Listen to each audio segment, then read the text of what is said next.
Bom dia, sejam bem-vindos ao curso de Astronomia. Esse curso está no contexto da Olimpíada Brasileira de Astronomia, que está sendo sediada pela nossa universidade, e também de um projeto da universidade que envolve equipamentos. Nós recebemos recentemente uma série de equipamentos, o campus de Curitiba e os outros campos também do interior do Paraná. Estamos aqui então com os professores para ter um tipo de seminário de astronomia, de revisão de conceitos, e também vai haver uma atividade prática com os telescópios amanhã para esse pessoal. Meu nome é Mário Sérgio Freitas, sou professor do Departamento de Física, o DAFIS. Também trabalhamos com um grupo de estudos e pesquisas em ensino de física, no contexto da astronomia, e dos clubes de astronomia, o clube da universidade, o Caltech, em trabalho articulado com o clube do Colégio Estadual do Paraná, o CACEP, que tem uma tradição forte em astronomia em Curitiba. As palestras de hoje, elas não são necessariamente pré-requisito uma para a outra. São 4 módulos, 2 de manhã, 2 à tarde. Eu vou me encarregar do primeiro e do quarto. O segundo e o terceiro, o professor Bertoldo Schneider, do Departamento de Eletrônica, que também tem uma experiência grande em astronomia aqui na universidade, é que vai ministrar. Nosso primeiro tópico, então, vai tratar das leis do movimento de Newton em uma órbita circular. É um trabalho de divulgação, ele revisa as leis de movimento de Newton, interpreta, principalmente para tratar do exemplo de um satélite artificial em torno da Terra. Esse endereço de e-mail aqui, então, pode ser usado para vocês mandarem dúvidas, etc., comentários. São bem-vindos. Vou fazer bem devagar esse início, porque nem todos estão familiarizados no dia a dia com as 3 leis de movimento de Newton. Então, vou revisar uma por uma, já aplicando no exemplo de um satélite artificial.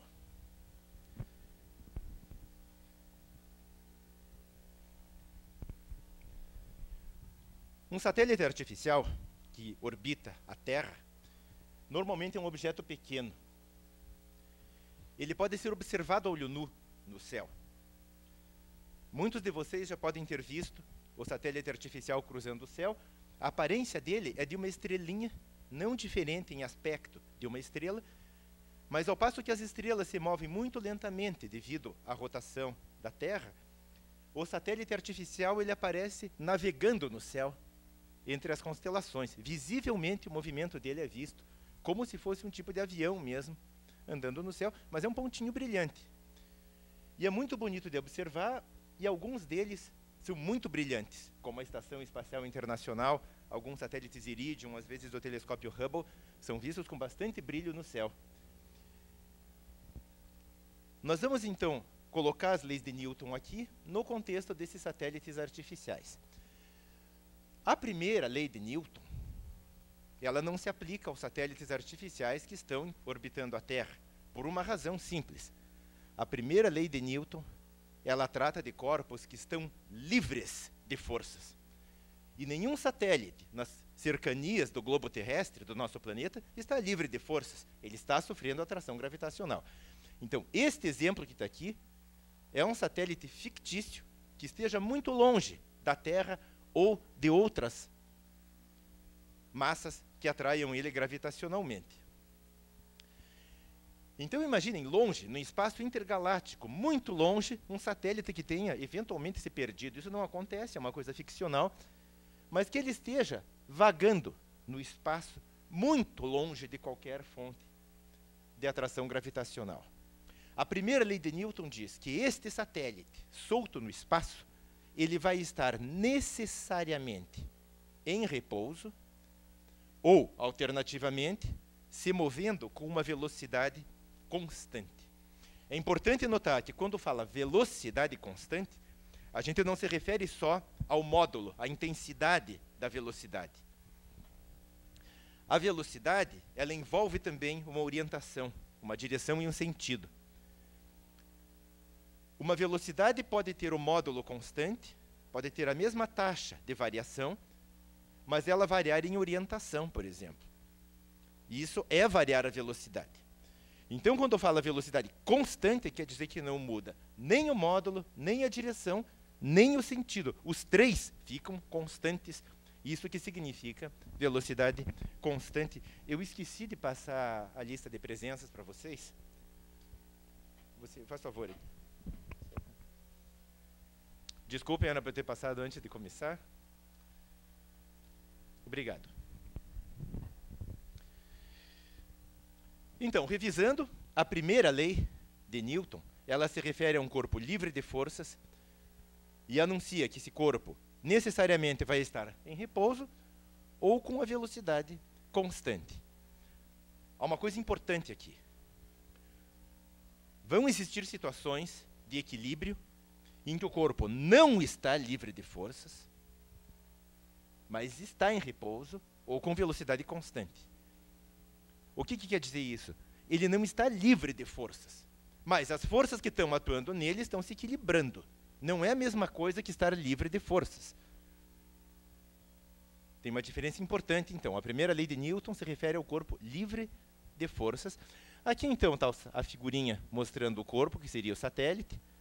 A linha tracejada é o que a gente chama de trajetória dele, no caso, uma reta.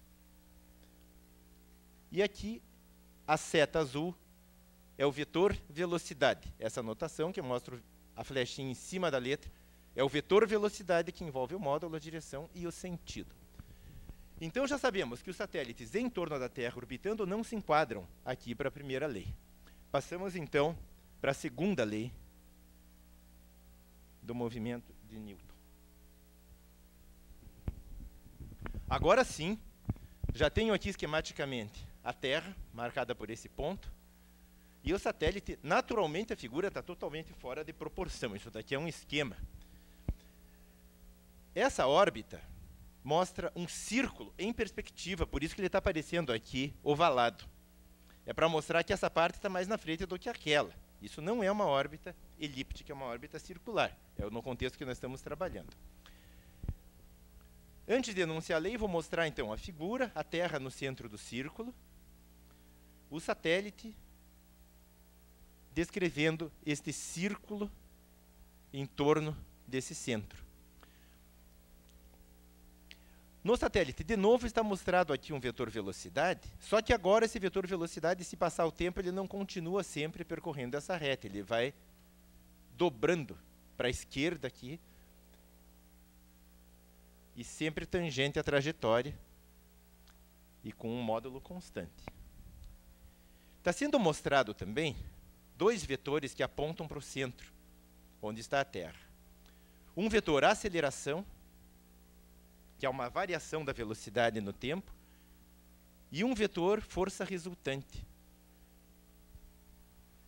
Essa força resultante, no caso, ela é a soma de todas as forças, mas no caso só tem uma força, que é a atração gravitacional da Terra sobre o satélite.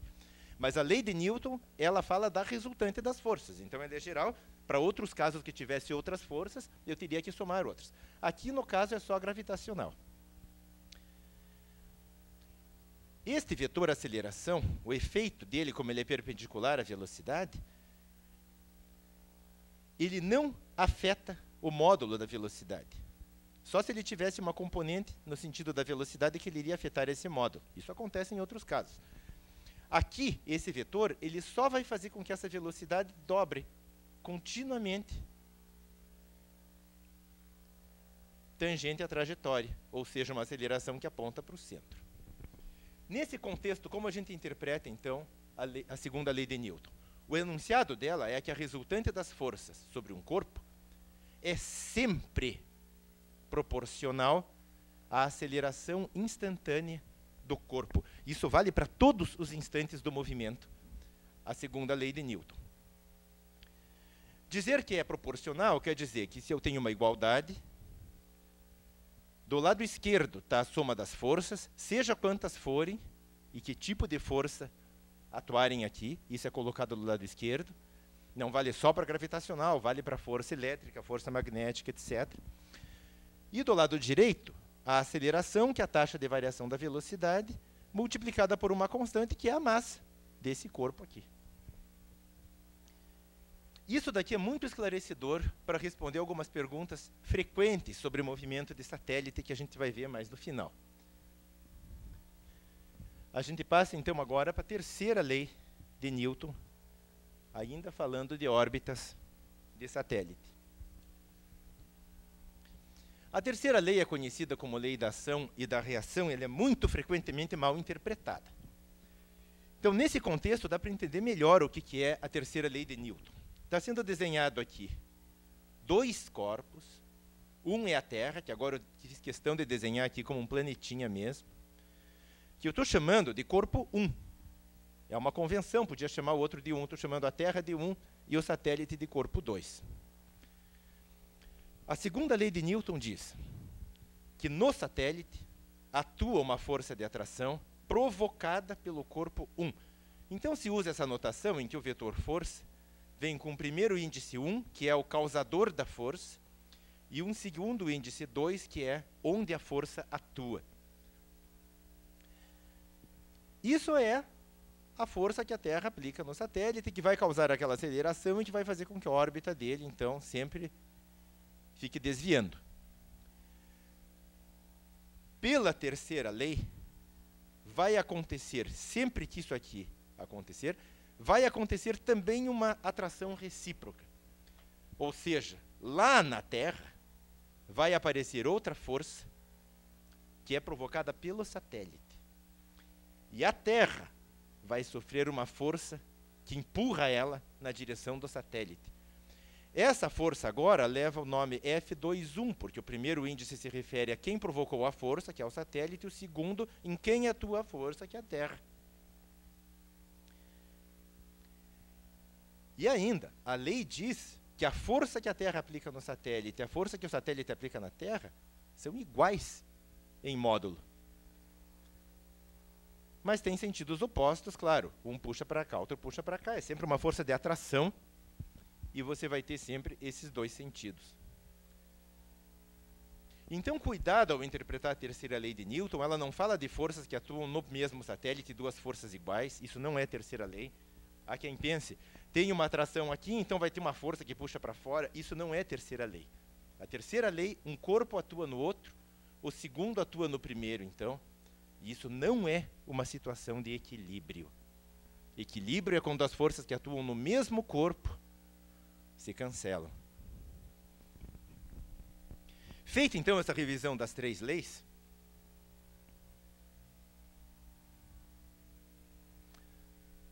a gente passa para uma segunda parte, que é a observação de um satélite artificial como motivação para a aprendizagem. Então, estudar as leis de Newton de forma mais abstrata, mesmo estudá-las vendo numa projeção, uma figurinha com o satélite, não é a mesma coisa que você estar no chão, olhar para o céu e ver o objeto que está sujeito a essas forças cruzando o céu estrelado. Observar o satélite, então, é uma motivação forte para entender as leis da gravitação, as leis do movimento. E é possível fazer de qualquer lugar do mundo isso, porque temos centenas de satélites visualizáveis a olho nu orbitando a Terra, que nas horas do crepúsculo, tanto matinal como vespertino, eles são facilmente visíveis. Existem até mecanismos de busca na internet para localizar quando e onde vai ter a passagem de satélite. Eu vou passar um endereço aqui, então, que faz parte disso. E para o estudante, mesmo para o professor que está envolvido com isso, fazer essa observação é uma observação amadora, não é uma medição. É olhar e admirar o objeto brilhante passando no céu e imaginar as coisas que estão acontecendo com ele. Então, primeiro, a previsão da passagem. Mesmo que você não tenha previsão, se depois do pôr do sol, quando o céu já escureceu, mas ainda não é noite plena, você ficar observando o céu estrelado numa noite de bom tempo, mesmo sem a previsão, você vai acabar vendo um ou dois satélites cruzando o seu campo visual. Mas, se você quiser já estar preparado, olhar para qual região do céu, etc., é possível fazer uma previsão da passagem. Existem vários programas disponíveis na internet e são gratuitos.